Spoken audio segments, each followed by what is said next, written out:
Hello everyone, welcome to the next lecture in Theory of Computation, and in this lecture we will be seeing another example of how to figure out what a DFA recognizes. In the previous examples we have seen and learned how to design particular DFAs, and in this lecture we will be seeing, given a DFA, how to figure out what it recognizes. Alright, so let's get started. Okay, so here we have a DFA. We have a DFA over here. We have this figure over here, and we have to find out, or we have to figure out what this DFA recognizes. So just by looking at this, what can we see? We see that we have a starting state here, which is A, and then A on getting input 1, it goes this way, and A on getting input 0, it goes this way. So let's find out what kind of strings does it accept. So first we are in state A, and on getting input 1, it goes to state B. So we get an input 1 and it goes to state B. And in state B, it could either get input 1 or 0. And if it get input 0, it directly goes to D. On getting 0, it directly goes to D, which is a final state. Right? D has a double circle which shows that it is a final state. So 1 0 is accepted. Right? 1 0 is accepted. And also it could come like this. Starting from A, it goes to B on getting input 1. It got 1. And then in B, it could get input 1 again. Instead of 0, it may get 1. So on getting 1, it stays in B. So let's say it got another 1.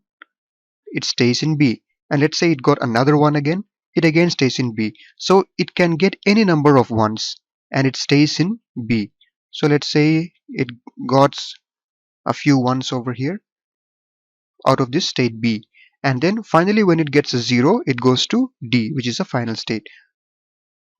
It goes to the final state. So this one, how did we get? We got this one from this state A, right? From state A, and these ones, it came from this state B. On running in state B, it got all these ones. So this is from state B, and on getting 0, it goes to state D. So this is also accepted, right? So we found two kind of strings that will be accepted. And then is that the end? No, we have another part over here. So let's check out for this part. Here when we start from the starting state A, and if it gets input 0, it goes to state C. So on getting 0, it goes to state C, and in C, if we get input 1, it goes to state E, right? And it reaches the final state. So this is also accepted. Okay, so how can we generalize this, or how can we summarize and write down what does this DFA recognize? So I can say that this DFA, it recognizes the string 0 1, or it recognizes a string which contains at least 1 1. 1 1, what I mean by 1 1 is at least one binary digit 1, alright? At least one binary digit 1 followed by any number of ones and followed by a 0. Alright, so it should have at least one binary digit 1 followed by a 0. So this one is going to be there for sure, and it could either, the next digit could either be a 0, or it could be followed by a series of 1s and then 0. So this is what is recognized by my DFA. So how can I write this down? So this is how I can write it down. L equal to a language that accepts the string 0 1, or a string of at least one binary digit 1 followed by a 0. So if it comes this way, it accepts the string 0 1 0 1, or a string of at least one binary digit 1, that is this one, followed by a 0. So it could be at least, this I have written here at least. At least means it could be 1 or more than 1 from here, followed by a 0. So this is what is accepted by this DFA. Okay, so far so good. Now let me write down some strings and see what happens when we pass these strings to this DFA. Okay, for example, let me take these strings 0 0 1 0 1 0 0 1 1 1 1 0 1 and 1 1 0 0. Okay, let us just try to pass these strings. We know that these strings were already accepted. Now let us try to pass these strings in this DFA and let's see what happens. Okay, for the first, let me start with this 0 0 1 0. On getting the, I start from my starting state, and on getting the first 0, I come to state C. And what is my next input? 0 again. This is, I'm in state C and I get 0. Oops, now where would I go? I know I should, if I get a 1, I should go here, but if I get a 0, where should I go? I have no more place to go. Is that wrong?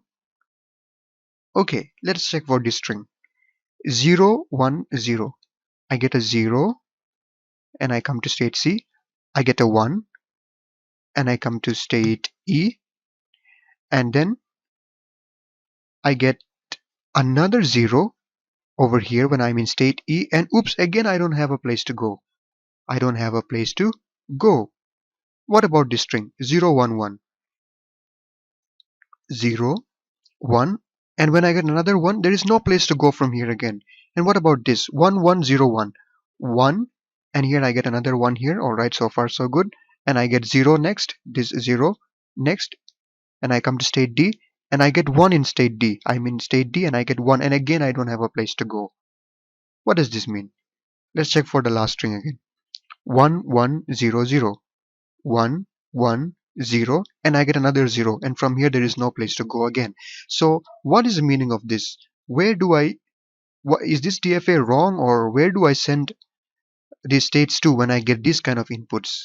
Actually, this DFA is not wrong. So what we need to do is we need to complete this by mentioning something known as a dead state. These strings are anyway not going to be accepted. We know that the only strings that are going to be accepted is the one which we wrote here in this L.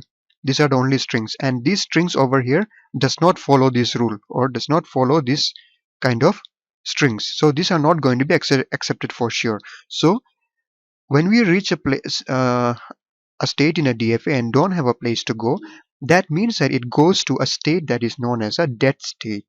So let us complete this DFA, and I will mention a state which I will call X. And X is what I call as dead state. Alright, X is my dead state, and I will complete my DFA using these dead states. So let us start from here.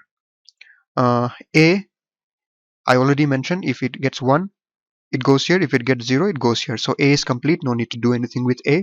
And let's come to B. B, on getting input 0, it goes to D, and on getting input 1, it stays in itself. So it is okay for with both 0 and 1. It is complete. But for state D does not know where to go, even if it gets 0 or 1. So I will send it to the dead state. I will send it to the dead state. So whether it gets 0 or 1, it comes to this dead state. Alright, now let's come here. A is already complete, and C on getting input 1 goes to state E, but on getting input 0, it does not have a place to go, so we will send it to the dead state. Alright, so on getting input 0. And state E, what happens to state E? State E also does not have a place to go even if it gets input 0 or 1, so we will send state E also to the dead state, either 0 or 1. Okay, now we can check these strings. 0 0 1 0, right? If it gets 0, it comes to state C, and gets another 0, goes to state X, and 1. Oh, our dead state is also not complete. We did not mention what happens if we get 0 or 1 in the dead state. So whatever you get in the dead state, 0 or 1, it stays in the dead state. 0 1. Okay, so 0 0 1 0 0, and in X we get 1, so it stays in X itself. So this dead state is not a terminating state, means it is not a final state. So whatever comes in this dead state is also a non-accepting state, means those strings will not be accepted. Now 0 1 0 0 1 0 goes to the dead state. 0 1 1 0 1 1 goes to the dead state. 1101, 1101 comes to the dead state. 1100, 1100 again comes to the dead state. So X is called our dead state. So this is how you complete the DFA. So if you see an example given without a dead state, or without, when you see that a specific state does not have a place to go, so you should assume that it goes to a dead state. So this is how you complete a DFA, and in this example we have studied how to figure out what a DFA recognizes, and we have also figured out a way how to complete a DFA. So I hope this example was clear to you about how to figure out a DFA and how to complete the state using a dead state.